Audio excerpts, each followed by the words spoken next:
Mbola faly miarabanao amin'ny anaran'i Jesosy Tompo aho amin'ny alalan'izao video izao. Anio atalata fa 7 ny volana Jolay 2022. Ry hava malala ao amin'ny Tompo.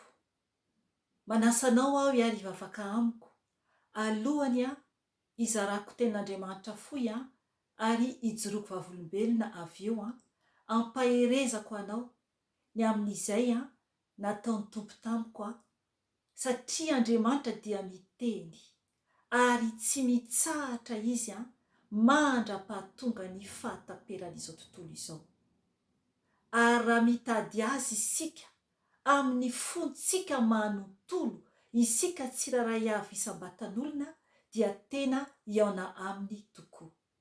Raha ivavaka isika tompoko, anandratra an'Andriamanitra ary antso ny Fanahy Masina anatrika antsika eto. Ivavaka isika tompoko. Ry Andriamanitra avy indrindra misaotra anao, miteranao, mankalazanao. Misaotra Jesosy satria mbola afaka izahay iaona aminao, satria mbola afaka izahay anarinao noho ny fitiavanao, satria mbola manana tombon'andro izahay ahavelomanay, ahafahanay miova anaiky anao Jesosy ary anara-dianao mba ho tafiditra any an-danitra. Ka mangataka aminao aho Fanahy Masina, hiteny amin'ny alalako, ka ny nofo rehetra dia tsy anana anjara amin'izao fotoana izao. Ary mangataka anao koa aho Jesosy, rakofy ny ranao izao mpanomponao sy ny asanao ary ny olonao tsiraray avy izay iverina ao ambalanao, satria izany Tompo no tianao dia ny anantonanay anao. Misaotra Jesosy dera ho anao, aja ho anao, hatramin'ny taloha indrindra sy ankehitriny ary ho mandrakizay dory. Amen. Ry hava malala ao amin'ny Tompo, ny fampaherezana foy izay ampaherezako anao anio dia ny amin'ny fivavahana manokana. Izany hoe izako sy Andriamanitra ary anao sy Andriamanitra.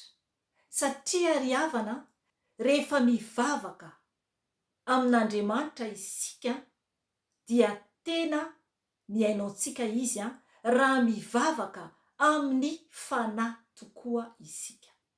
Amaky tenin'Andriamanitra ako izay nomeny Fanahy Masina, alohany ijoroako Vavolombelona ampaherezako anao.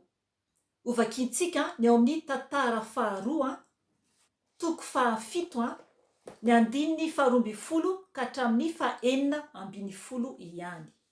Ovakiko izany amin'ny anaran'i Jesosy Tompo.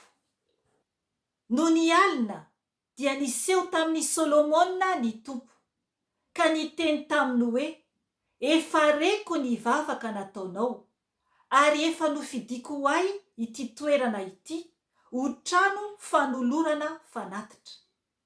Koa indro raha mampiantona ny andro aho, ka tsy misy ranorana latsaka, na asaiko mandany ny tany ny valala, na andefasako arety mandringana ny oloko, raha ny oloko izay nantsoina amin'ny anarako no ho avy anetritena ka hivavaka sy hitady ny tavako ary hiala amin'ny raha tsy fanaony, dia hiaino any an-danitra aho ka amela ny elony ary ahasitrana ny taniny.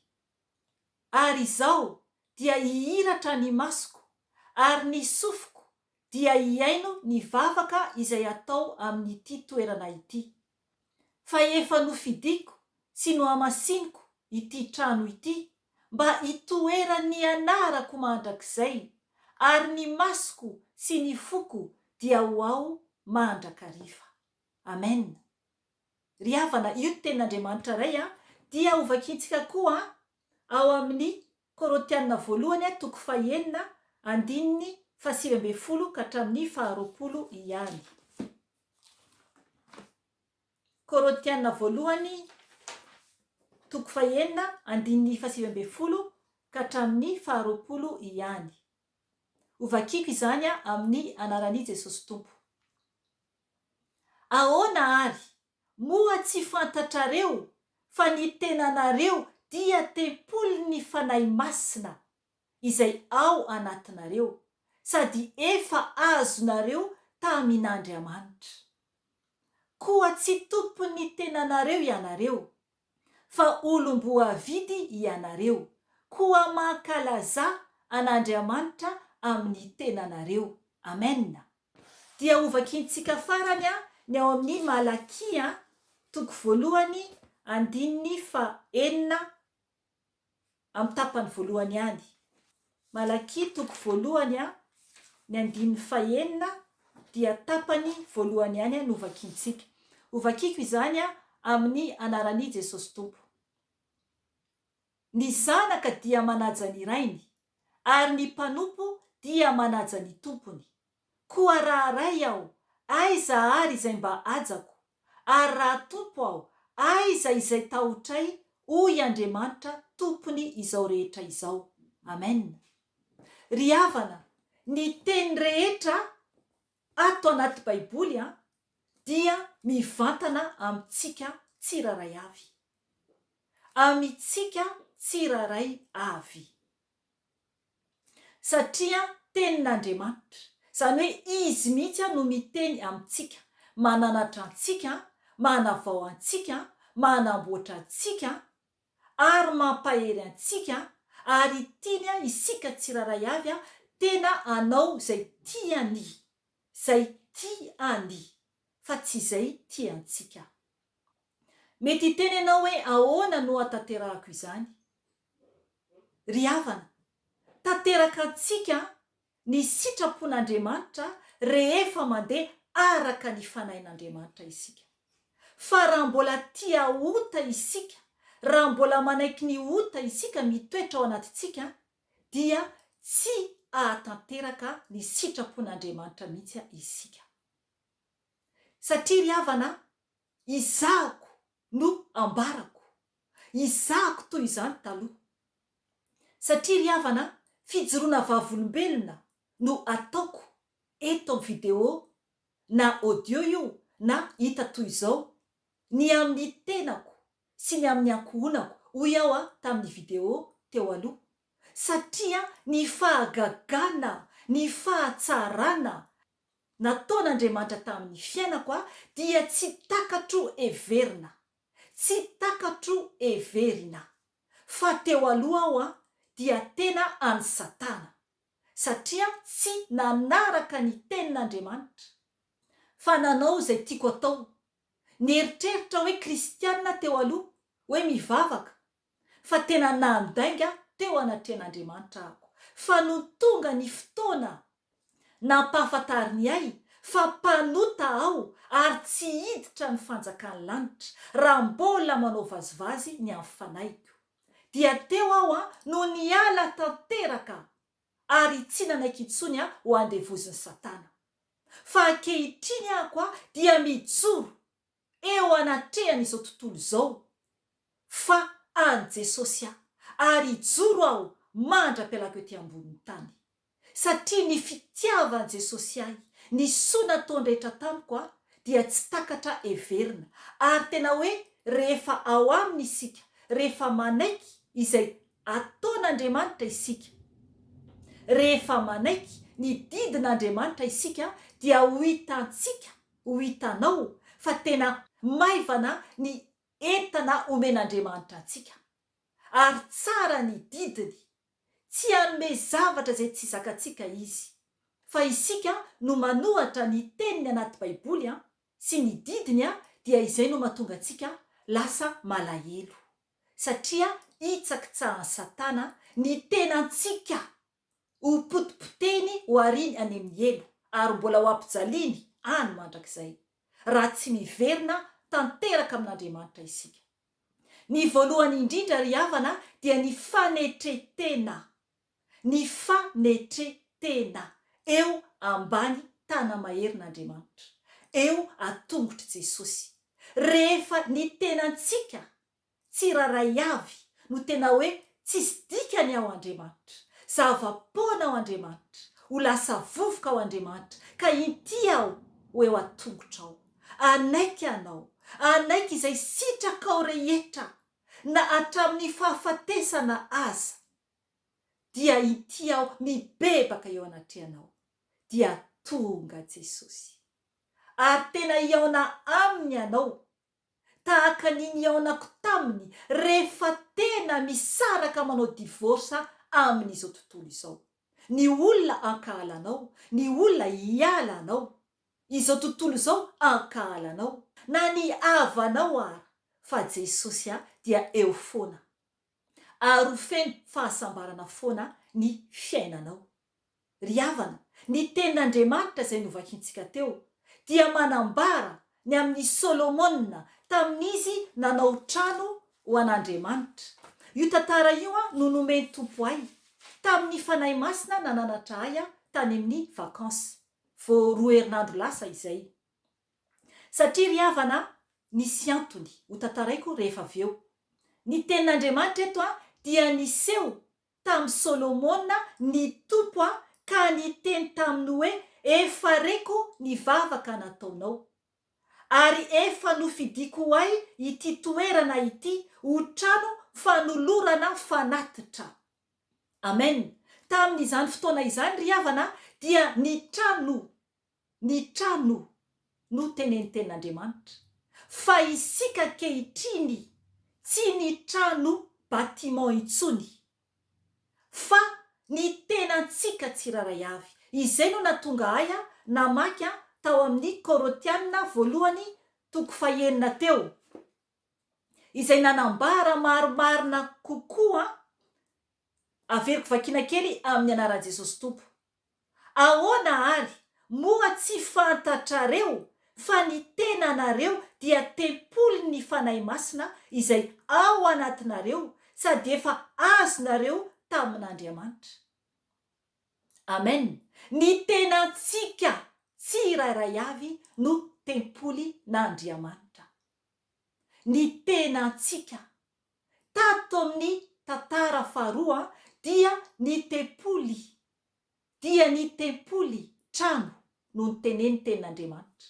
Fa naninona no nomeny tompo ahy io teny io, ilay ao amin'ny tantara faharoa novakiantsika teo ary koa ny Malakia. Ny antony ry havana dia izao, ijoro Vavolombelona ako. Tamin'ny alakamisy 7 volana Jolay, izany hoe vao 2 herinandro lasa izay, mbola tany ampanaovana vakansa izahay.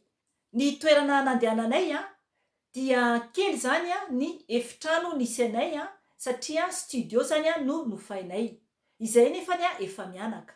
Dia noho izany rehefa mivavaka izany dia efa fantatry ny ankizy ary fantatry ny vadiko fa rehefa mivavaka ako dia mitokana irery dia ny zavatra niseho ry havana. Tsy fahadisoany vady aman-janako mihitsy ny zavatra niseho, fa fahadisoko na tonga ny Fanahy Masina nananatra ahy. Satria rehefa mamaky Baiboly ako dia ndraindray mbola miteny any amin'ny vady aman-janako. Zany hoe miresaka na mamaly teny izay tenenin'izy ireo. Dia nalahelo ny Fanahy Masina. Ary tamin'io alakamisy io dia nampafantatray ny tompo fa tena nalahelo ny Fanahy Masina. Ary niteny tamiko ny Fanahy Masina. Hoy ny Fanahy Masina tamiko hoe mila mihitsy anao mifantoka tsara amiko irery rehefa mivavaka. Mandra-pahavita ny fotoam-bavaka ataonao. Mifonay anao satria tsy nanaja ahy Tompo Andriamanitra ao, fa toy ny matahotra olona mila ny hajako ao. Amen. Izay no teny nitenen'ny Fanahy Masina tamiko. Izay no natonga ny ao amin'ny Malakia izay novakiantsika teo hoe mila ny hajany Andriamanitra. Ary io teny io ihany koa no teny efa nomeny tomponay tamin'ny fiandohany ny asan'Andriamanitra nataonay miaraka tamin'ny verset hafa hoe mila ny hajany Andriamanitra. Izay no nanabedesany Fanahy Masina ahy ry havana dia ny bebakako, ny bebakako. Ary ny teny no ny avy eo tamin'ny vady aman-janako. Ohatrohatr'izao zany zavatra nyteneniko satria efa tsy tena tadidiko firy satria efa elaela ihany a. Teneniko zany izy ireo hoe rehefa mamaky baiboly dia mila ako tena tsy mamaly anareo dia mila ako tena anaty fahanginana fa miteneny Fanahy Masina ako. Ry havana, ho anao izay manana trano tsy tena lehibe fa eo daholy ny ankonana rehetra dia mieza tompoko, tena hoe mifantoka amin'ny Jesosy irery ihany, dia mieza tompoko miteny amin'ny ankonanao na zay olona miara-mipetraka aminao fa tena mila ianao rehefa mivavaka mifantoka irery amin'Andriamanitra satria isika miresaka amin'Andriamanitra ary tena mahasaro-piaro azy izany, tsy mahafaly azy raha ohatra isika ka hoe manambatra an'Andriamanitra amin'ny resaka zavatra hafa.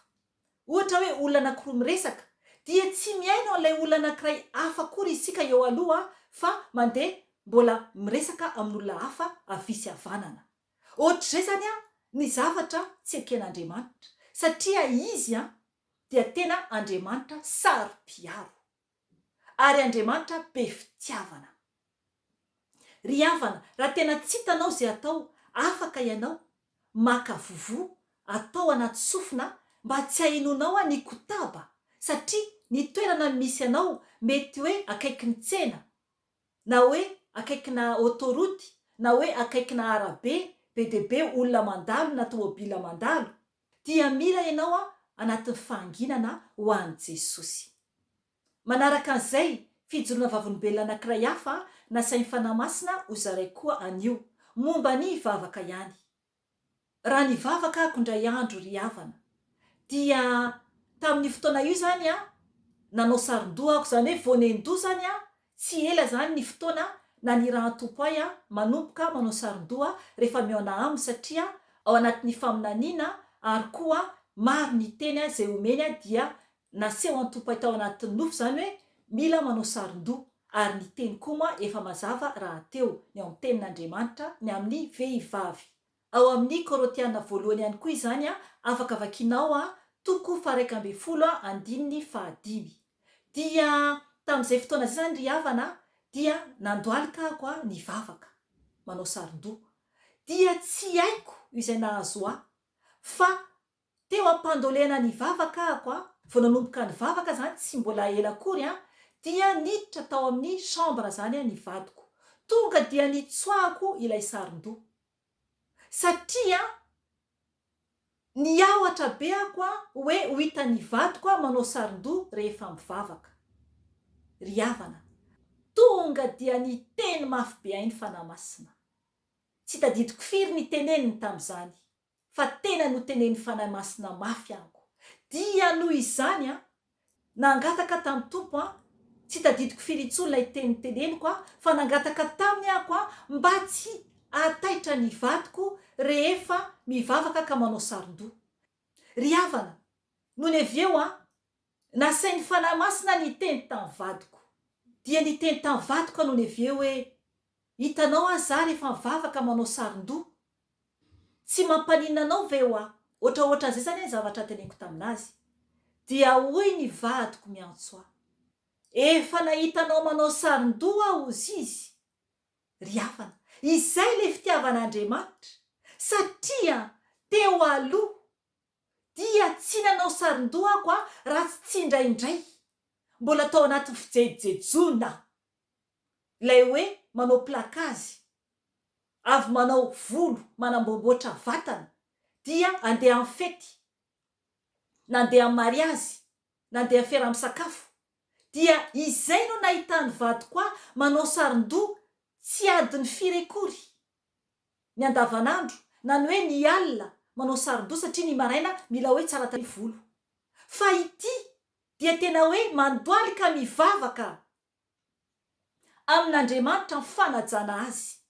Ry havana, tsisy zay tsy hain'Andriamanitra tao na ny fiovan'ny fitafiko izany na ny fiovan'ny fivavahako izany, na ny fiovan'ny fanompoko ny tompo izany, na ny fiovan'ny fiainako andavanandro izany dia ny tompo mihitsy no nampangina ny vadiko ary nampanaiky ny vadiko amin'izay rehetra sitrapon'Andriamanitra. Aza matahotr'olona intsony, aza matahotr'olona intsony ianao, na iza ny olona miteny anao, dia aza matahotr'olona. Na mpitondra fivavahana io, na olona ao an-tokantrano io, na iza io, na avana io, na namana io, dia aza matahotr'olona intsony. Araka ny tenin'Andriamanitra hoe ho voaozona izay olona matoky olona, ao amin'ny bokin'i Jeremia izany, 7:15. Tsy hoe kory hoe ankahala olona isika, na hoe tsy ho tia ny olona intsony, fa tiantsika ny olona rehetra, fa kosa mitoky manaraka izay ataon'ny olona nefa hita fa zavatra tsy mandeha araka sitrapon'Andriamanitra. Fa aoka isika ho lasa modely, aoka isika ho ampaherin'ny hafa, ho fitaratra, tahaka an' Jesosy fitaratra, fa tsy hitaratra kory, fa aoka isika tena ho tempolin'Andriamanitra, araka ny tenen'ny tenin'Andriamanitra, ho tempolin'ny fanahin'Andriamanitra. Zany hoe ho tempolin'ny Fanahy Masina. Ka ny Fanahy Masina no andidy sy anapaka ny fiainantsika. Izy no mitondra antsika, izy no miteny izay tokony ataontsika.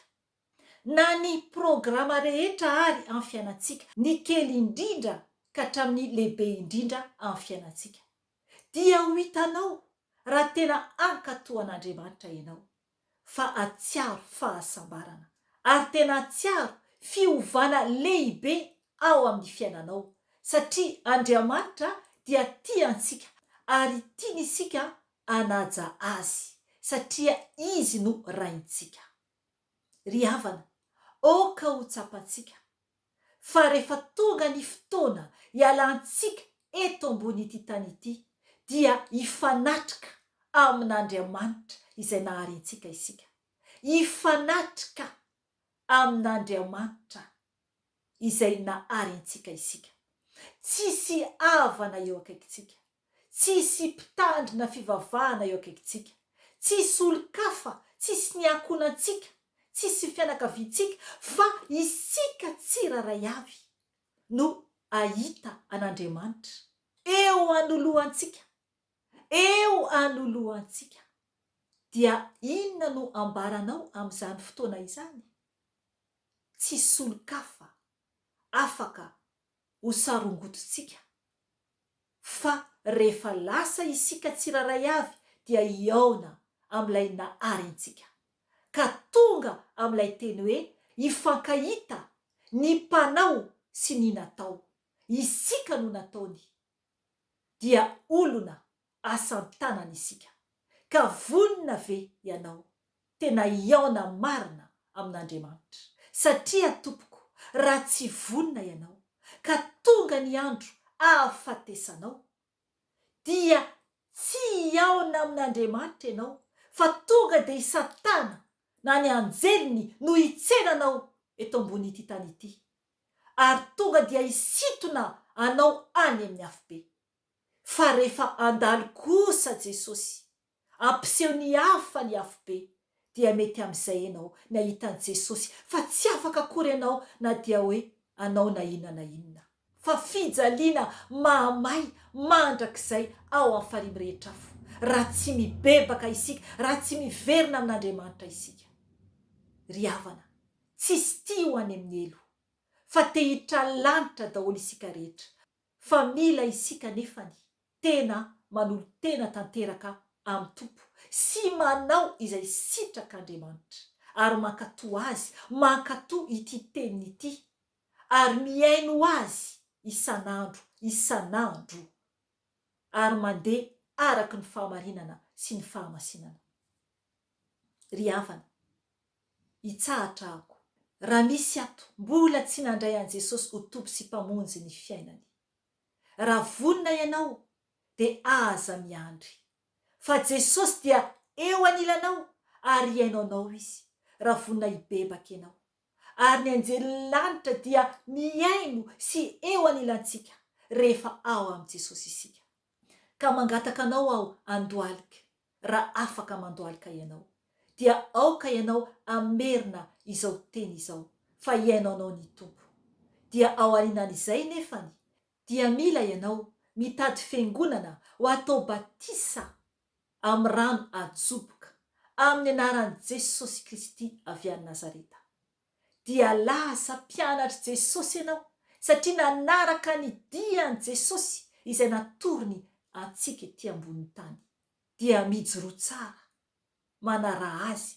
mba ho tafiditra any an-danitra hivavaka ary isika tompoko okenao amerina izay teny ambarako eto fa miaino anao ny tompo Jesosy misaotra anao noho ny fitiavanao sy ny famindramponao fa mbola namindra fo taminay ianao mbola ahafahanay mibebaka ka ity aho Jesosy mamela ny heliko mamela ny fahotako mifona aminao aho ny amin'ny tsy fahatanterahako mamelay Jesosy ny amin'ny fahotako rehetra nanomboka hatramin'ny fahazazako ka mandraka kehitriny diovy aho Jesosy aoka tsy ho hitany masonao ny fahotako Jesosy diovy aho Jesosy